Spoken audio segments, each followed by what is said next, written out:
Chapter 5. The Control of Psychic Prana. We have now to deal with the exercises in pranayama. We have seen that the first step, according to the yogis, is to control the motion of the lungs. What we want to do is to feel the finer motions that are going on in the body. Our minds have become externalized, and have lost sight of the fine motions inside.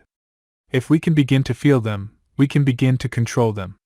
These nerve currents go on all over the body, bringing life and vitality to every muscle, but we do not feel them.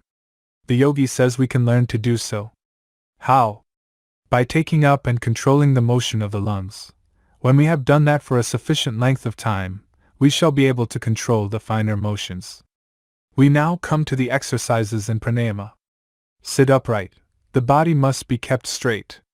The spinal cord, although not attached to the vertebral column, is yet inside of it. If you sit crookedly, you disturb this spinal cord, so let it be free. Any time that you sit crookedly and try to meditate, you do yourself an injury. The three parts of the body, the chest, the neck, and the head, must be always held straight in one line. You will find that by a little practice this will come to you as easy as breathing. The second thing is to get control of the nerves. We have said that the nerve center that controls the respiratory organs has a sort of controlling effect on the other nerves, and rhythmical breathing is, therefore, necessary. The breathing that we generally use should not be called breathing at all. It is very irregular. Then there are some natural differences of breathing between men and women. The first lesson is just to breathe in a measured way, in and out. That will harmonize the system. When you have practiced this for some time, you will do well to join to it the repetition of some word as Om, or any other sacred word. In India we use certain symbolical words instead of counting 1, 2, 3, 4. That is why I advise you to join the mental repetition of the Om, or some other sacred word to the pranayama. Let the word flow in and out with the breath, rhythmically, harmoniously, and you will find the whole body is becoming rhythmical. Then you will learn what rest is. Compared with it, sleep is not rest. Once this rest comes, the most tired nerves will be calmed down, and you will find that you have never before really rested. The first effect of this practice is perceived in the change of expression of one's face. Harsh lines disappear. With calm thought, calmness comes over the face. Next comes beautiful voice. I never saw a yogi with a croaking voice. These signs come after a few months' practice.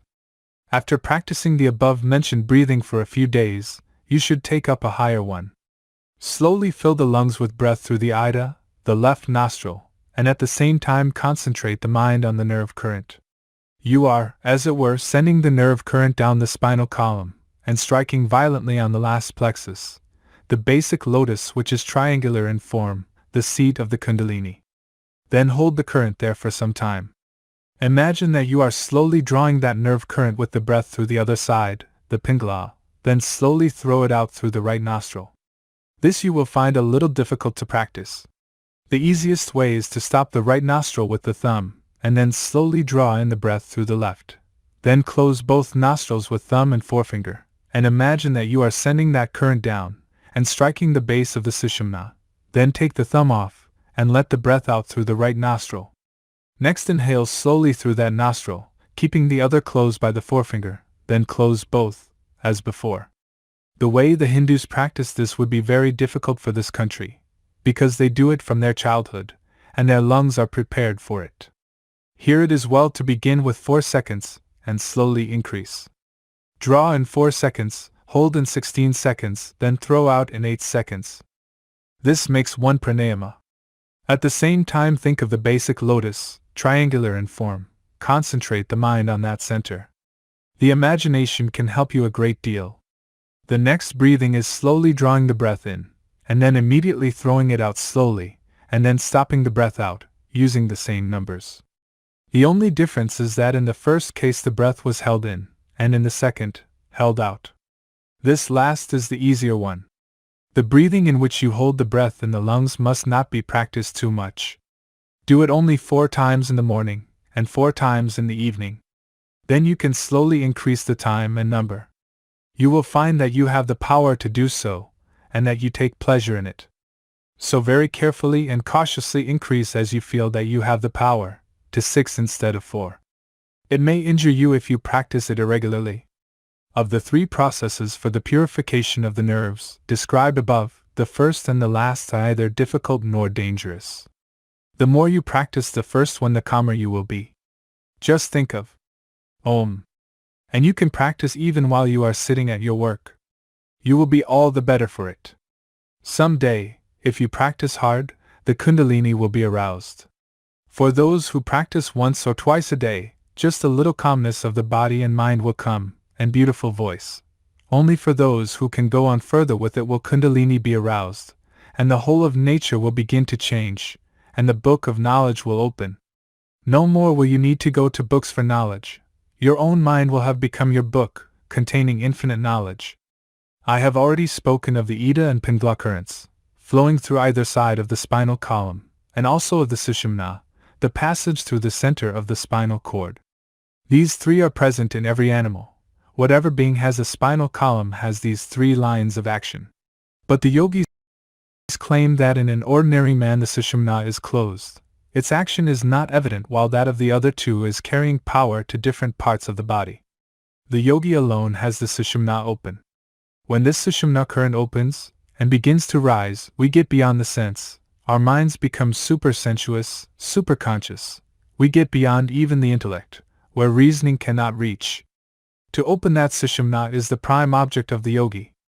According to him, along this Sushumna are ranged these centers, or, in more figurative language, these lotuses, as they are called. The lowest one is at the lower end of the spinal cord, and is called Muladhara. The next higher is called Svadhisthana, the third Manipura, the fourth Anhata, the fifth Vishuddha, the sixth Ajna, and the last, which is in the brain, is the Sahasrara, or the 1,000-petaled. Of these we have to take cognition just now of 2 centers only, the lowest, the Muladhara, and the highest, the Sahasrara. All energy has to be taken up from its seat in the Muladhara and brought to the Sahasrara. The yogis claim that of all the energies that are in the human body, the highest is what they call ujas. Now this ujas is stored up in the brain, and the more ujas is in a man's head, the more powerful he is, the more intellectual, the more spiritually strong. One man may speak beautiful language and beautiful thoughts, but they do not impress people. Another man speaks neither beautiful language nor beautiful thoughts, yet his words charm. Every movement of his is powerful. That is the power of ujas. Now in every man there is more or less of this ujas stored up. All the forces that are working in the body in their highest become ujas. You must remember that it is only a question of transformation. The same force which is working outside as electricity or magnetism will become changed into inner force. The same forces that are working as muscular energy will be changed into ujas. The yogis say that that part of the human energy which is expressed as sex energy, in sexual thought, when checked and controlled, easily becomes changed into ujas, and as the Muladhara guides these, the yogi pays particular attention to that center. He tries to take up all his sexual energy and convert it into ujas. It is only the chaste man or woman who can make the ujas rise and store it in the brain. That is why chastity has always been considered the highest virtue. A man feels that if he is unchaste, spirituality goes away, he loses mental vigor and moral stamina.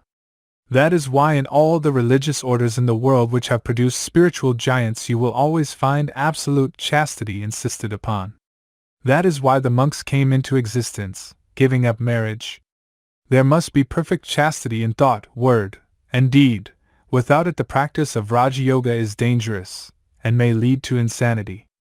If people practice RajaYoga and at the same time lead an impure life, how can they expect to become yogis?